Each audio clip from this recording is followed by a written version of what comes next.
para uma paz espiritual, para qualquer coisa que estivermos precisando. Esteja o Senhor sempre, sempre junto a nós. Amém. Amém. Amém. Glória a Deus. Glória a Deus. Amém. Glória a Deus. Essa oração foi muito bonita e eu tenho certeza que o nosso Senhor Jesus ficou ainda mais feliz. E é com essa alegria que eu quero dar boa noite a todos os irmãos, iniciar essa ministração de hoje da palavra, porque esse início ele demonstra tudo o que Paulo quer nos dizer com essa carta. Hoje nós iremos dar continuidade ao livro de 1 Coríntios, hoje no capítulo 2, e Paulo ele escreveu essa carta para a igreja de Coríntios, como nós já iniciamos na semana passada. Ele também residiu, né, por aproximadamente 1 ano e meio nessa cidade. Era um lugar estratégico, como Paulo era uma pessoa muito inteligente, né, ele sempre via as coisas assim à frente do tempo dele, e ele escolheu essa cidade porque ela recebia muitos turistas, vinham pessoas do mundo inteiro fazer negócios, né? Era uma cidade portuária, era uma cidade rica, e então ela atraía muitas pessoas ricas, pobres, e pessoas que vinham de todas as partes do mundo, né? Mas era uma cidade também que tinha muita promiscuidade. Próximo a essa cidade tinha um templo, né? Tinham vários templos de deuses pagãos, e dentre eles um templo bem conhecido que era da deusa Artemis, né? Ou Afrodite. E só nesse templo eles contam que tinha aproximadamente 10.000 mulheres que ficavam lá para receber, né? Esses homens, né? Que vinham de várias partes do mundo. Então, assim, era uma promiscuidade, era tudo de ruim, né, que havia nessa cidade. E fora isso, era uma cidade cercada por filósofos, né, então tinha esses grandes filósofos, essas filosofias humanas, e se concentrava nessa cidade. E mesmo sendo uma cidade assim tão pecaminosa, Paulo ele viu ali uma oportunidade de pregar o evangelho e fazer com que ele fosse mais rapidamente difundido em todos os lugares, né, do mundo inteiro. E com certeza ele obteve sucesso. Então, no primeiro capítulo, ele falou da divisão, né, que estava ocorrendo com o povo de Deus, né, com os cristãos ali da cidade de Corinto. Já tinha uma divisão muito grande a ponto de acharem que tinham vários evangelhos.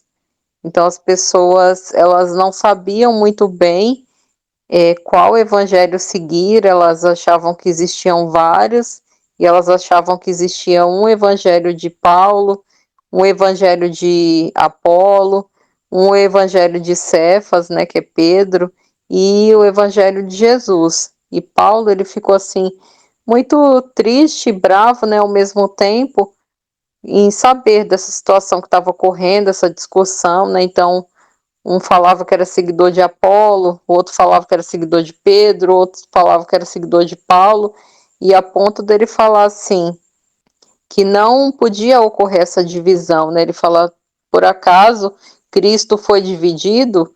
Não, Cristo não foi dividido, então não existe vários evangelhos, existe um único evangelho, e é esse evangelho que eu venho mostrar para vocês, é esse evangelho que eu venho pregar. Então, nesse capítulo 2, existem 3 fundamentos dessa mensagem do evangelho de Paulo, e o primeiro fundamento, Paulo fala do chamado, né? E essa palavra é uma palavra que é muito atual para a gente. E ele fala do chamado e 3 aspectos do chamado, que são para nós. Primeiro é o chamado à santidade. Então, todos nós que já conhecemos a palavra, assim como essa carta que Paulo dirigiu, era para quem já conhecia a palavra de Deus, apesar dessas divisões, né? Ele só veio fazer algumas pontuações, mas era para aquelas pessoas que já tinham se convertido, né? É o nosso caso, nós já conhecemos, né, o Evangelho, nós já conhecemos a palavra, mas cada dia mais nós vamos nos aperfeiçoando em conhecimento. Então ele fala do primeiro chamado, que é para a santidade, ter uma vida santa, longe dessa promiscuidade, longe dessas coisas mundanas, né, dessa filosofia de homens. E o segundo é o chamado para comunhão, né, o chamado para estar próximo dos cristãos, viver em comunidade, em compartilhar a palavra, o conhecimento, e passando a palavra, né, o evangelho, e pregando para outras pessoas. E o terceiro era para glorificar a Deus, né, nosso Deus, que merece toda a glória, toda a honra, não é aos homens, mas ao único Deus a qual nós acreditamos. E Paulo, ele fala que para não esquecermos, né, e ele fala para essa comunidade não se esquecer que vocês foram chamados, e não se esqueçam também da mensagem pela qual devem viver e pregar. Então é uma coisa muito atual para nós, né? Para nós não nos esquecermos do nosso chamado. Então nessa caminhada cristã, nessa caminhada de vida, né, que nós temos, nós fomos chamados por Deus, né? Nós estamos aqui porque nós recebemos esse chamado, nós dizemos os nossos sim também para Deus, e nós não devemos esquecer da mensagem. Em outro livro, Paulo fala que ele, né, em Romanos, ele falou que não se envergonha do evangelho, de modo algum ele se envergonha desse evangelho que ele prega. E ele fala aqui em Coríntios também para nós, não esqueçam da mensagem pela qual vocês devem viver e pregar. Então não deve ser só uma mensagem que deve ser só falada, mas ela deve ser vivida também, porque o evangelho, ele é vivo. Então ele fala, não esqueçam que vocês têm um chamado, o chamado de vocês é para pregar a palavra e é para viver conforme a palavra e não conforme o mundo. E do verso 1 ao 5, ele apresenta o cerne, né, a ideia central do evangelho, que é a mente de Cristo. E ele fala que desses primeiros versos, é a ideia principal. Depois ele fala que o evangelho faz parte do plano eterno de Deus. E depois que o evangelho é revelado através do Espírito Santo de Deus. E é através dele que os escritores são inspirados, e através dele nós temos a compreensão da palavra de Deus. Então, é através do Espírito Santo que os escritores dos evangelhos, né, eles foram inspirados para escrever tudo que está aqui na nossa Bíblia, e através do mesmo Espírito que nós recebemos também a compreensão das palavras de Deus. Então, se nós hoje recebemos essa mensagem e se nós conseguimos compreender a mensagem de Deus, o Evangelho de Deus, é graças à ação do Espírito Santo. E na igreja de Corinto havia uma mistura filosófica, igual aos tempos de hoje, né? Igual aos nossos tempos, o tempo atual, né? Os nossos dias. E eles querem dizer que a Bíblia é mais um livro de história, que eles querem fazer uma mistura de Bíblia, querem atualizar a palavra de Deus. Eles usam vários livros juntamente com a Bíblia, ou usam livros de filosofia humana, de ciência humana, de história, e faz todo esse sincretismo, nessa mistura. E Paulo, ele faz um alerta: vocês receberam a mensagem, vocês precisam ser separados, e o centro de tudo é Cristo, e vamos focar em Cristo.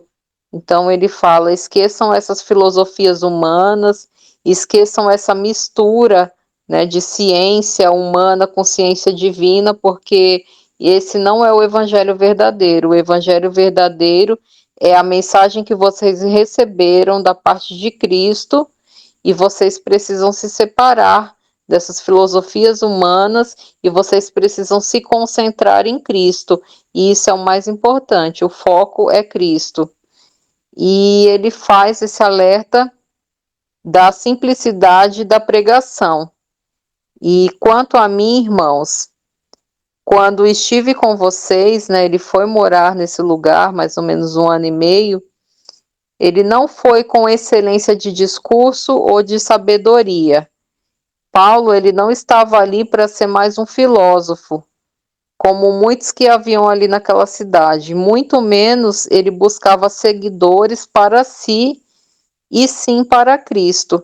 Então nós sabemos que Paulo, ele era se ele quisesse ser, ele seria um excelente filósofo, né? Ele teria vários seguidores, porque ele era uma pessoa muito inteligente, muito estudiosa, mas, ao contrário, ele foi apresentar um evangelho simples, palavras simples, e ele fala que ele não veio apresentar discursos bonitos, discursos difíceis, discursos de excelência. Não, ele veio apresentar a Cristo. Ele buscava sim seguidores, mas não para ele pessoalmente, mas seguidores de Cristo. Porque eu decidi que não queria saber de outra coisa a não ser o Evangelho de Cristo, o Messias, que foi crucificado e morto como um criminoso. Então ele não queria saber de outras conversas, de outros assuntos, misturar filosofia, misturar ciência humana. Ele poderia ser até um profundo conhecedor de outras coisas, mas ele falou que queria se focar mesmo no Evangelho. Esse era o foco de Paulo, o Evangelho de Cristo, o Messias que foi crucificado, porque só ele foi crucificado, ele foi morto por nós, ele deu a vida por nós e nenhum outro homem, nenhuma outra pessoa, então era isso o foco de Paulo. E tem uma história em que um pregador, ele era bem grande, né, e forte, e ele sempre estava em cima do púlpito e atrás dele havia uma cruz, mas como ele era bem grande, a cruz ela ficava desaparecida, ela não aparecia. E em um determinado dia veio um outro pregador, chegou, e ele era bem baixinho, magrinho, e estava em cima do púlpito, e uma criança olhando disse para sua mãe: cadê aquele homem que quando fala a gente não consegue ver a Cristo? Então o comentário dessa criança, ela mostra uma triste realidade dos nossos dias. Existem pessoas tão grandes, né, que quando falam de Cristo, parece que Cristo passa a ser a sombra delas, né? Então Paulo, ele está falando justamente disso. Ele fala que a palavra e a pregação dele não era persuasiva, né? Então assim, ele não queria que ele aparecesse. Quem tinha que aparecer era Cristo. Então o centro da nossa vida, o centro da nossa pregação é Cristo. Então, nós temos que diminuir e Cristo tem que aparecer. Por mais que um pregador ele fale muito bem, né, um palestrante ou quem quer que seja e que cative as pessoas, ele deve cativar para Cristo, né? Ele não pode cativar para ele mesmo, né, para o ego dele, e sim para a pessoa, né, para o nosso Senhor Jesus Cristo. E ele fala, né, Paulo fala que a pregação dele ele não era persuasiva, não era algo pessoal, porque ele não buscava essa honra pessoal, e isso é o que os filósofos faziam, né, é totalmente o contrário do que Paulo buscava. E quando vamos anunciar algo que não engrandece a Cristo, mas engrandece a nós mesmos, nós estamos sendo filósofos. Então, nós temos que engrandecer somente a Cristo. Em Gálatas 1:8, Paulo afirma: ainda que nós mesmos, com um anjo do céu, vos anuncie outro evangelho, além do qual já vos tenho anunciado, que seja anátema, que seja amaldiçoado. Então, se Paulo que pregou esse evangelho, se passasse algum tempo e ele modificasse e viesse apresentar uma outra coisa, ele mesmo fala que ele seja amaldiçoado. Mesmo que viesse um anjo, qualquer pessoa ou ser apresentar um outro evangelho que seja diferente desse apresentado, que ele seja amaldiçoado, porque esse não provém de Deus. E eu me apresentei em vosso meio como alguém fraco, nervoso, trêmulo por causa do medo. E Paulo, ele tinha sido perseguido, né, por causa da palavra, ele passou muitos apuros e muitas vezes ele foi pregar com medo, ele foi pregar com temor, né, de ser preso, de ser espancado, ou de ser censurado, de ser mal interpretado, tantos medos, né, ele como um homem, né, como uma pessoa de carne e osso que ele era, então ele já se apresentou de diversas formas com uma pessoa comum, né, com a gente que fica insegura em falar da palavra, né, em se apresentar, isso acontece com a gente e aconteceu com Paulo também. E apesar do grande conhecimento e sabedoria que Paulo tinha, ele foi com muita humildade, levando a grandeza e a majestade de Cristo. Então ele sabia muito, mas não é isso que ele queria mostrar. Ele queria mostrar mesmo que o evangelho ele é para todos, né? Para todos que aceitarem a palavra. Não existe ninguém especial, melhor do que o outro, mas que ele foi com essa humildade, né? E quem tem que se engrandecer, né, e mostrar a majestade é somente um, que é nosso Senhor Jesus Cristo. Mas na demonstração do poder do Espírito, para que a confiança de vocês não fosse depositada na sabedoria humana, mas no poder de Deus. Espírito de poder é a demonstração do poder, que só vem através do Espírito Santo. Então, essa demonstração de poder que Paulo se refere aqui é a demonstração de poder que é através do Espírito Santo de Deus. E a demonstração do espírito de poder que Paulo mostrava eram as próprias vidas transformadas através do Evangelho. E qual maior demonstração de poder do Espírito de Deus, do Espírito Santo, senão a transformação de vidas através do conhecimento da palavra? E até nos nossos dias, quantas vidas são transformadas através do Evangelho verdadeiro de Deus? Quantas pessoas que elas conseguem sair do mundo das drogas, sair do alcoolismo, sair da vida errada, da prostituição, de tantas coisas, né, que elas fazem, do pecado, porque elas são transformadas pela palavra verdadeira de Deus, né? Pelo exemplo de Cristo, pelo amor de Cristo pela humanidade, e é isso que Paulo veio falar, né? Vocês são a prova viva do quanto o evangelho é eficaz. É o poder de Deus para mudar as vidas. Então, vocês mesmo, Coríntios, né? Vocês que estão aí, vocês são a prova viva da manifestação do poder de Deus na vida de vocês. Apesar de vocês morarem num lugar com tantas coisas erradas e vocês conseguiram estar separados e conseguiram ter as suas vidas transformadas, vocês são a prova viva da manifestação do Espírito Santo na vida de vocês. O pregador não é o mais importante. O importante é a palavra de Deus, pois conforme fala em Gálatas 1:11, o evangelho não é de origem humana. Ele não as recebeu de ninguém, nem foram ensinadas. Ele chegou como revelação direta de Jesus Cristo Messias. Em Gálatas 1:11, Paulo fala que ele não recebeu o evangelho de nenhum homem, apesar de ele ter convivido com Pedro, com João, né, ele ter conhecido esses discípulos, né, que conviveram com Jesus, ele fala que ele recebeu o evangelho diretamente de Jesus Cristo, né? Através do Espírito Santo, foi assim que ele recebeu o Evangelho, e não foi homem nenhum que passou um conhecimento para ele.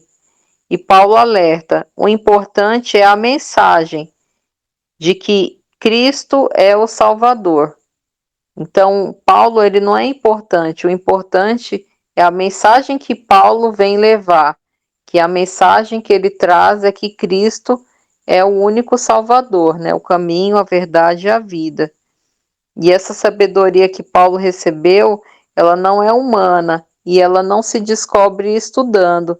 Se assim fosse, os cientistas do mundo, as pessoas muito ricas, privilegiadas nesse mundo, elas seriam os detentores de todo esse conhecimento, né? E pelo contrário, eles não conheceram a Cristo.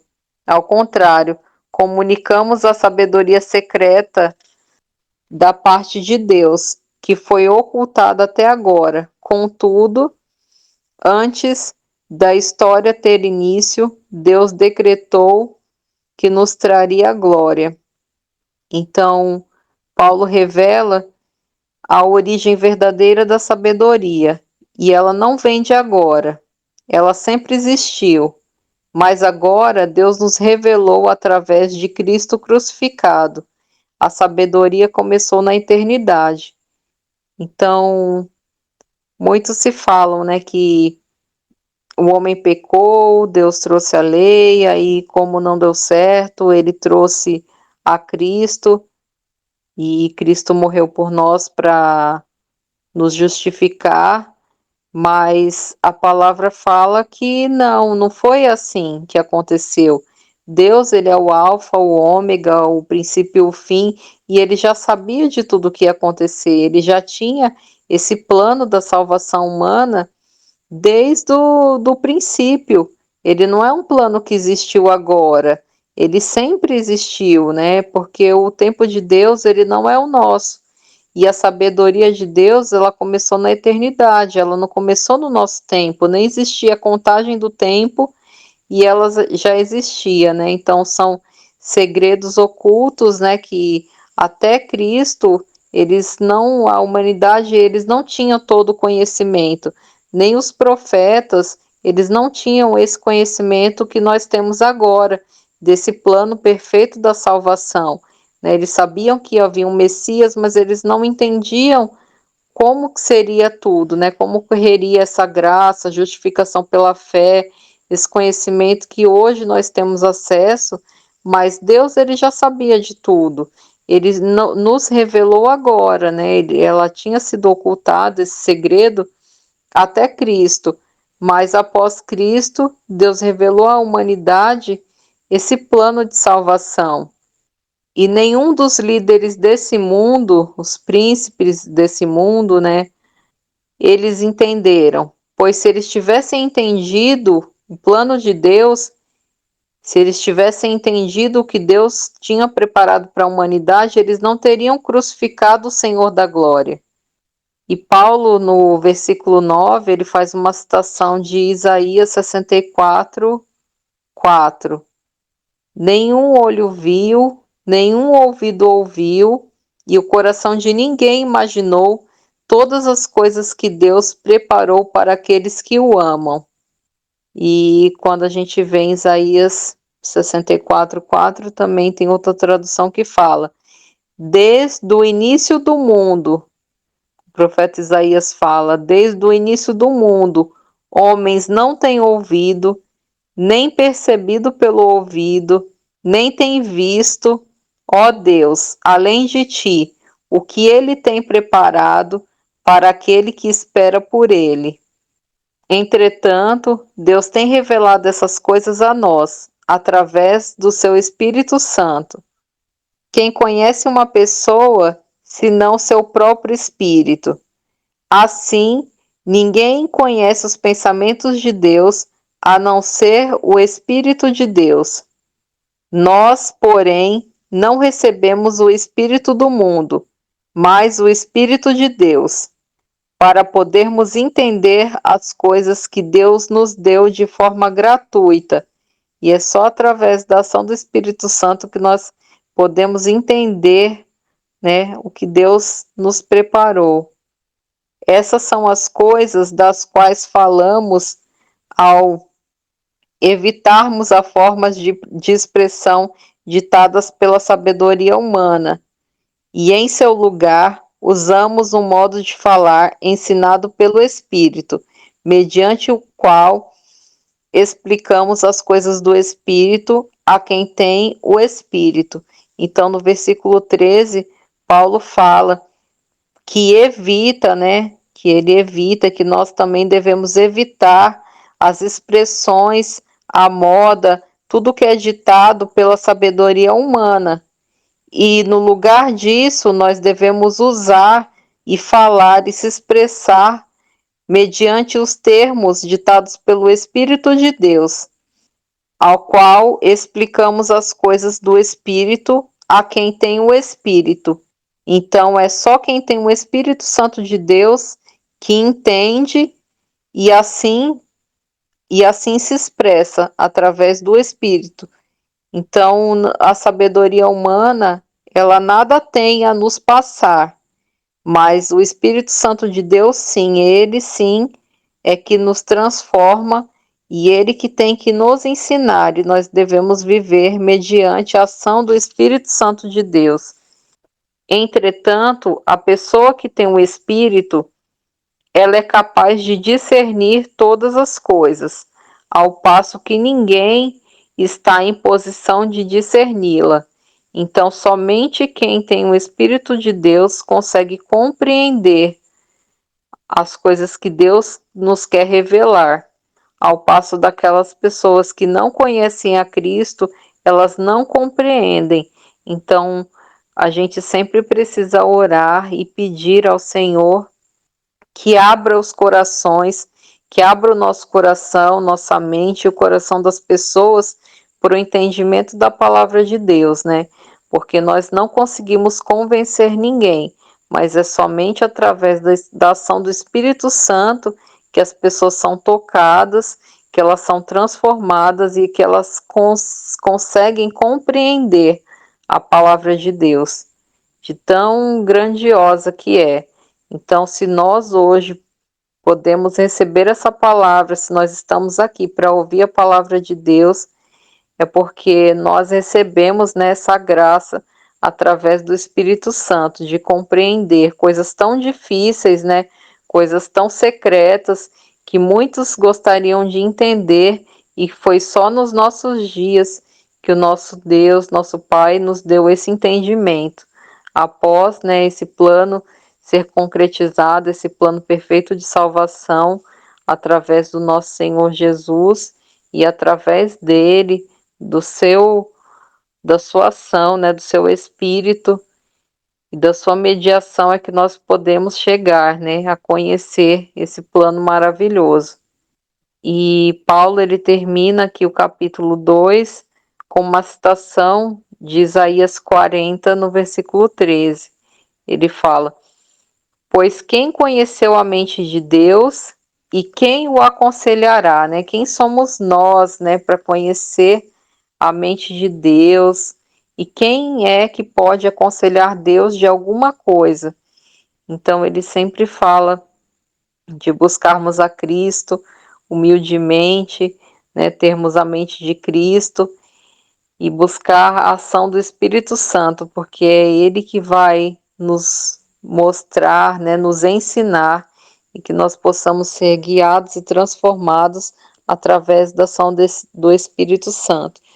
E eu até pensei em falar um pouco mais do que é ter a mente de Cristo, né, que já que é um tema assim muito importante, mas como Paulo ele termina o capítulo 2 com uma citação de Isaías 40, 13, quem sou eu para acrescentar algo além, né, do que falar, né, do que ler essa citação, a qual inspirou Paulo a escrever e a concluir essa carta de 1 Coríntios capítulo 2.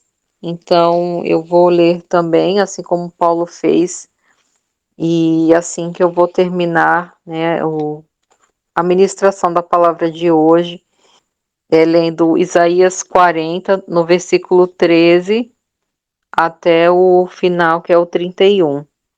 Quem tem dirigido o Espírito do Senhor, ou sendo seu conselheiro, o tem ensinado? Com quem tomou ele conselho, e quem o instruiu e ensinou na vereda de juízo, e o ensinou conhecimento, e mostrou a ele o caminho de entendimento?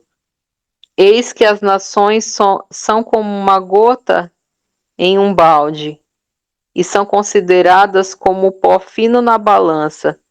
Eis que ele ergue as ilhas como uma coisa muito pequena, e o Líbano não é suficiente para queimar, nem os animais daquele lugar suficiente para uma oferta queimada. Todas as nações perante ele são como nada, e para ele elas são consideradas menos do que nada e vaidade. A quem então vos ireis comparar, Deus? Ou qual semelhante vós comparareis a ele? O trabalhador funde uma imagem esculpida, e o ourives a reveste com ouro e moda candeias de prata.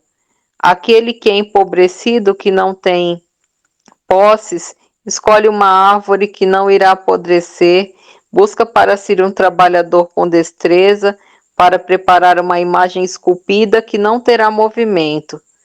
Não tendes vós conhecido? Não tendes vós ouvido? Não vos tem sido contado desde o início? Não tendes vós compreendido desde as fundações da terra? Ele é o que se assenta sobre o círculo da terra, e os habitantes destas são como locustas, que distende os céus como uma cortina, e os estende como uma tenda para habitar nela, que reduz os príncipes a nada, ele torna os juízes da terra como sem valor. Sim, eles não serão plantados, sim, eles não serão semeados, sim, o seu tronco não se enraizará na terra, e ele também soprará sobre eles, e eles murcharão, e o furacão os removerá como restolho. Diz o santo: a quem vós me comparareis, ou serás igual a mim? Erguei vossos olhos para o alto e observai quem tem criado essas coisas, que faz surgir seu exército pelo número. Ele as chama todas pelo nome, pela grandeza de seu poder, porque ele é forte em poder. Nenhuma deixa de apresentar-se. Porque tu dizes, ó Jacó, e tu falas, ó Israel, meu caminho está escondido do Senhor, e meu juízo está omitido do meu Deus. Tu não tens conhecido, tu não tens ouvido que o eterno Deus, o Senhor, o Criador dos confins da terra, não desfalece, nem está cansado, não há quem percute seu entendimento. Ele dá poder ao desfalecido, e para aqueles que não têm nenhum vigor, ele aumenta a força. Até os jovens irão desfalecer e estarão cansados, e os homens jovens cairão completamente. Porém, aqueles que esperam no Senhor renovarão as suas forças. Eles se elevarão como asas, como águias, e eles correrão e não estarão cansados, e eles caminharão e não desfalecerão.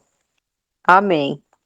Então, o Paulo, né, o apóstolo Paulo, ele era um conhecedor profundo da palavra e ele conhecia tão bem, né, as escrituras, e assim como ele terminou o capítulo 1 com uma citação de Jeremias, ele termina o capítulo 2 com uma citação de Isaías. E quem somos nós, né, para medir a grandiosidade de Deus, para medir, né, esse plano de salvação, um plano que estava escondido, né, desde a fundação do mundo, mas que ele quis nos revelar, né, e nós conhecemos hoje. e nós recebemos esse entendimento da palavra não através de homens, mas através do Espírito Santo de Deus, né? É através do sacrifício de Cristo. Então ele fala: olhe para Cristo, né? Não olhe para mim, eu sou apenas um mensageiro da palavra. Quem sou eu, né? Mediante a Cristo, né? Glorioso, a Cristo que nos deu a salvação. Então ele fala: essas discussões entre vocês são coisas pequenas, coisas mínimas, porque nós podemos ver a ação do Espírito Santo através da mudança da vida de vocês, né? Então é isso que revela o poder de Deus, né? Através do seu Espírito Santo. Quando se conhece a palavra de Deus, quando se conhece Cristo verdadeiramente, nós não podemos ser iguais, né? A nossa vida é mudada, é transformada pela ação do Espírito Santo, e é isso a prova viva, né? Que esse evangelho, ele é uma palavra viva, ele não é um livro de história, não é um livro de filosofia, então nós não devemos misturar as coisas humanas com as coisas de Deus, porque esse evangelho é a palavra viva de Deus. Não é nenhum homem que escreveu, nenhum homem pode tirar ou acrescentar nada que está nessa palavra, mas ele é um evangelho, né, uma palavra completa, porque ele é um plano de salvação.